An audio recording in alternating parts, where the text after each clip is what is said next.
Storytime friends. I'm so glad to see you today. For those of you who don't know me, I'm Ms. Corrine, and I'm a storyteller here at the Avondale Library. And I have missed having story time with you guys every week, but I have good news. For our summer of fantastic summer learning and reading, I'm going to be here on the Avondale Facebook page every Thursday morning for Time for Tales, and I will share songs and stories with you just like in our regular story time. Well, I think it's time for our story time song. Will you sing it with me?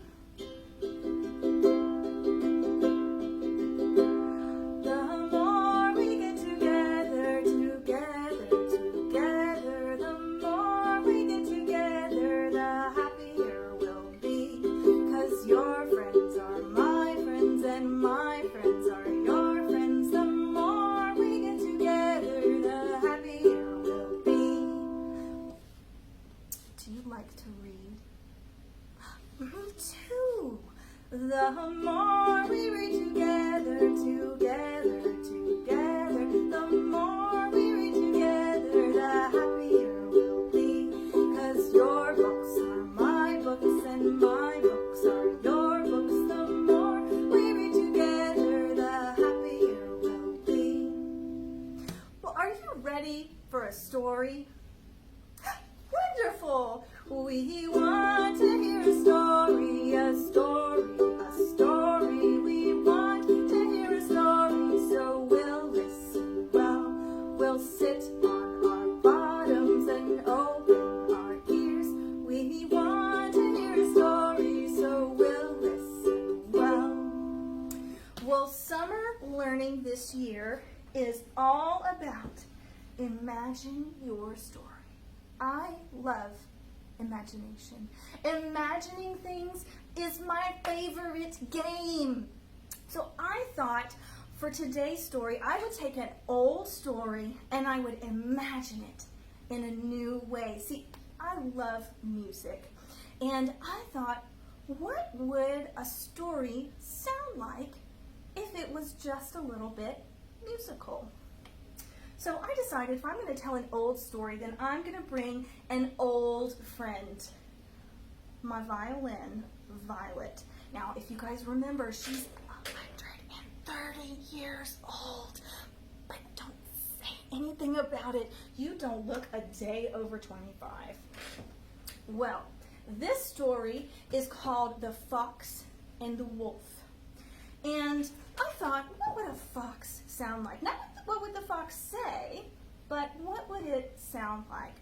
Foxes are cute and they're playful, so maybe it would sound something like this.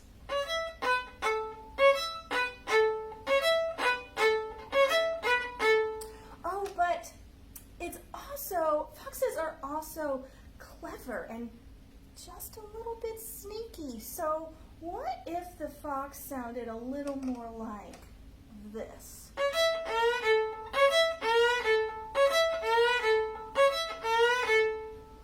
Well, now there's also a wolf in this story, and the wolf is just a teeny tiny bit scary. So maybe it would sound a little scarier than the fox.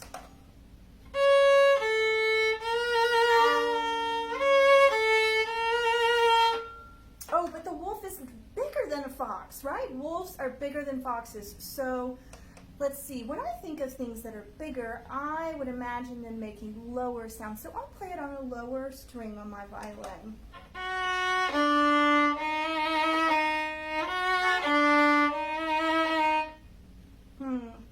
I think this wolf needs to be bigger.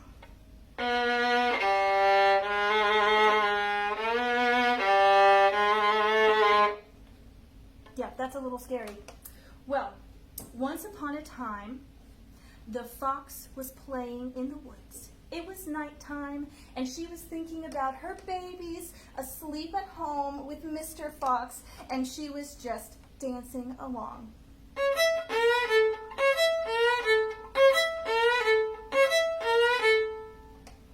When along came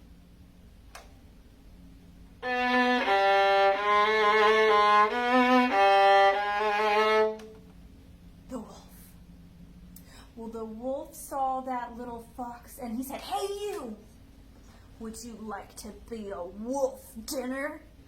And the fox said, "Dinner? Oh, do you like cheese?"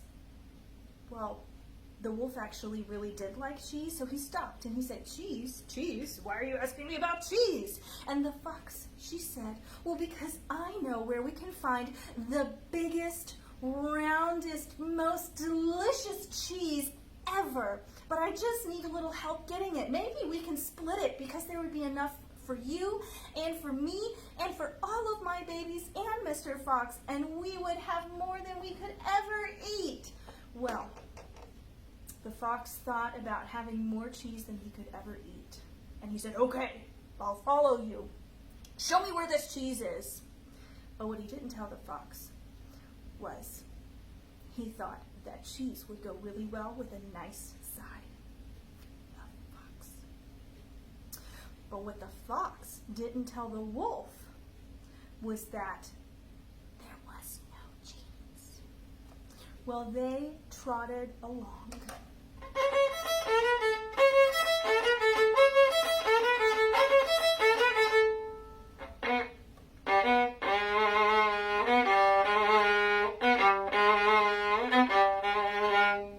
Until they came to a well.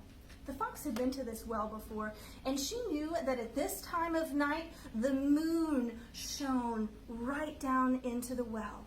And sure enough, as she peeked over, there at the bottom of the well, reflected in the water, shimmered the moon. Well, the wolf looked over too, and all he saw was cheese. You see, he wasn't quite as clever as the fox. And the fox said, "See, there it is. You can go on now and get it. You just have to go down in the well."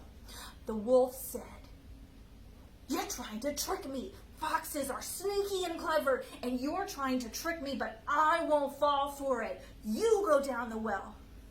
And so the fox said, "Well, okay." And there was a bucket hanging by a rope. And the fox climbed in the bucket, and the weight of the fox in the bucket pulled her down to the bottom of the well until she plunked into the bottom. Well, there actually wasn't very much water, and of course there wasn't any cheese, nothing but the reflection of the moon. But she called up to the wolf, and she said, "Oh, wolf, this cheese is so big, I can't move it on my own. You're going to have to come help me." And the wolf said, "Help you? Come down there." But he was hungry. His stomach started to growl for cheese. And so the wolf said, "Well, okay, but I get to go back up first." And the fox said, "Of course."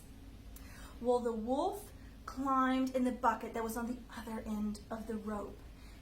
And the wolf was a lot heavier than the fox, because remember, he was bigger than the fox.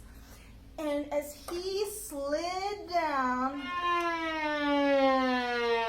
in the bucket holding the much lighter weight fox began to go up until the wolf was all the way at the bottom and the fox was all the way at the top. And the wolf looked around, and he saw nothing but water and the reflection of the moon's rays. And he said, "Hey, fox, where's the cheese?" And the fox called down, Oh, I have it up here with me, and I'm going to take it home to my babies, and we're going to have grilled cheese for dinner. Bye-bye." And she trotted off. Of course, she didn't have any cheese, but she had survived the wolf, and she had outwitted him with her clever trickery, and she felt very good about herself.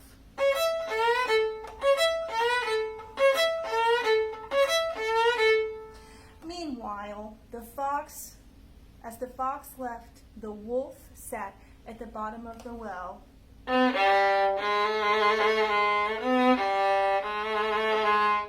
and waited until somebody came along and let him out. The end.